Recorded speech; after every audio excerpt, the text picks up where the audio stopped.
வணக்கம். இன்னைக்கு நம்ம சேனல்ல பார்க்க போறது பாவக்காய் பக்கோடா கூட்டு. இது செய்யறதுக்கு தேவையான பொருட்கள் என்னென்னன்றதை இப்ப பார்க்கலாம். 100 கிராம் அளவுக்கு பாவக்காய் எடுத்திருக்கிறேன். விதையை எடுத்துட்டு இந்த மாதிரி சின்ன சின்னதா கட் பண்ணியிருக்கேன். 1 கப் கடலை மாவு. கூட்டுக்கு தேங்காய் அரைச்சி ஊத்துறதுக்காக தேங்காய், 1 ஸ்பூன் அளவுக்கு ஜீரகம், 2 சின்ன வெங்காயம், 1 பச்சை மிளகாய் எடுத்திருக்கேன். பாவக்காவை புளி தண்ணியில நம்ம வேக வைக்க போறோம், அதனால அதில் உள்ள கசப்பெல்லாம் எடுத்துரும். அதனால கொஞ்சமா புளியை ஊற வச்சு புளி தண்ணி எடுத்திருக்கேன். 1/4 ஸ்பூன் மஞ்சள் தூள், 1/4 ஸ்பூன் காயம், 1 ஸ்பூன் சில்லி பவுடர், தேவையான அளவுக்கு உப்பு. பக்கோடாவில் சேர்க்கறதுக்காக ஒரு பெரிய வெங்காயத்தை சின்ன சின்னதாக கட் பண்ணி வச்சுருக்கேன். கொஞ்சம் கருவேப்பிலையும் சின்னதாக கட் பண்ணியிருக்கேன். 1 பச்சை மிளகாவையும் சின்னதாக கட் பண்ணி எடுத்திருக்கேன். தாளிக்கிறதுக்காக 1 ஸ்பூன் அளவுக்கு கடுகு உளுந்தம் பருப்பும் கருவேப்பிலையும் எடுத்திருக்கேன். பாவக்காவை வதக்கிறதுக்காக சட்டி எடுத்திருக்கேன். சட்டி சூடானதும் 1 ஸ்பூன் அளவுக்கு எண்ணெய் எடுத்திருக்கேன். எண்ணெய் சூடானதும் முதல்ல நம்ம பாவக்காவை வதக்கிக்கலாம். ரொம்ப நேரம் வதக்கணும்னு இல்லை, ஒரு நிமிஷம் அளவுக்கு வதக்கிட்டோம்னா இந்த பாவக்காயில் உள்ள கசப்பு போயிடும். இது நல்லா வதக்கினதுக்கப்புறமா நம்ம புளி தண்ணியில் வேக வைக்கும்போது கம்ப்ளீட்டாகவே இதோட கசப்பு தெரியாது. இதோட கலர் லைட்டாக மாறுற வரைக்கும் இதை வதக்கினாலே போதும். இதை வதக்கும் போதே கொஞ்சமாக இதில் மஞ்சள் தூள் சேர்த்துக்கலாம். இது வதங்கினதுக்கப்புறமா நம்ம கரைச்சி வச்சுருக்கிற புளி தண்ணியும் இதில் சேர்த்துக்கலாம். இது கூடவே பாவக்காவுக்கு தேவையான அளவுக்கு உப்பையும் சேர்த்துக்கலாம்.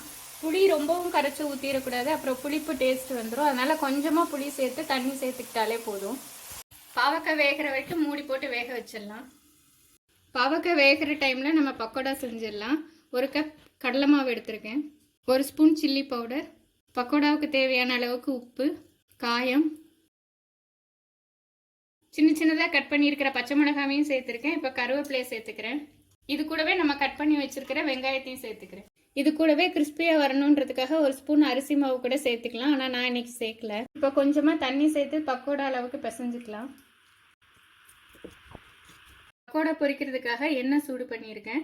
நம்ம கூட்டில் சேர்க்க போகிறதுனால முடிஞ்ச அளவுக்கு இதை சின்ன சின்னதாகவே போட்டுக்கிட்டாலும் நல்லாயிருக்கும். இதை நல்லா திருப்பி போட்டு 2 பக்கமுமே கோல்டன் ப்ரௌன் கலர் வர வரைக்கும் நம்ம பொரிச்சு எடுத்துக்கலாம்.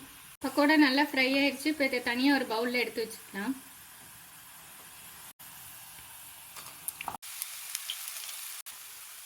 எல்லா பக்கோடாவையுமே ஃப்ரை பண்ணியாச்சு. இப்போ பாவக்காய் வெந்துருச்சுன்னு செக் பண்ணிக்கலாம்.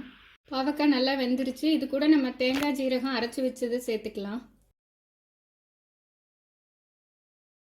அரைச்சி வச்சுருந்த தேங்காவை சேர்த்தாச்சு. இது கூடவே நான் கொஞ்சமாக மிக்ஸி ஜாரையும் கழுவி ஊற்றிருக்கேன். இதை நல்லா ஒரு 2 நிமிஷம் வரைக்கும் கொதிக்க வைக்கணும். கூட்டு நல்லா கொதிச்சிருச்சு. தேங்காய் ஜீரகத்தோட பச்சை வாசனையும் போயிடுச்சு. அடுப்பு இறக்கிறதுக்கு முன்னாடி பச்சையாக கருவேப்பிலை சேர்த்துக்கிட்டோன்னா அதோட வாசனை ரொம்ப நல்லாயிருக்கும். இப்போ ஸ்டவ் ஆஃப் பண்ணிக்கலாம். நம்ம ஃப்ரை பண்ணி வச்சுருந்த பாதி பக்கோடாவை இதில் சேர்த்துக்கலாம். சூடாக இருக்கும்போதே மீதியை பரிமாறும்போது சேர்த்துக்கிட்டோன்னா நல்லா கிறிஸ்பியாக நல்லாயிருக்கும்.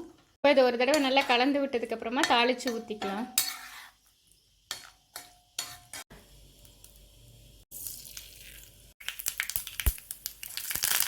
கடுகு தாளிச்சாச்சு. இப்போ அதை நம்ம கூட்டில் சேர்த்துக்கலாம்.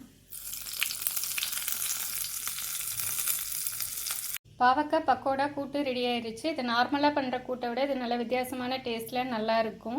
கடைசியாக பரிமாறும்போது பக்கோடா சேர்க்கறதுனால அதுவும் நல்லா கிறிஸ்பியாக இருக்கிறதுனால இது நல்ல வித்தியாசமான டேஸ்ட்டில் நல்லாயிருக்கும்.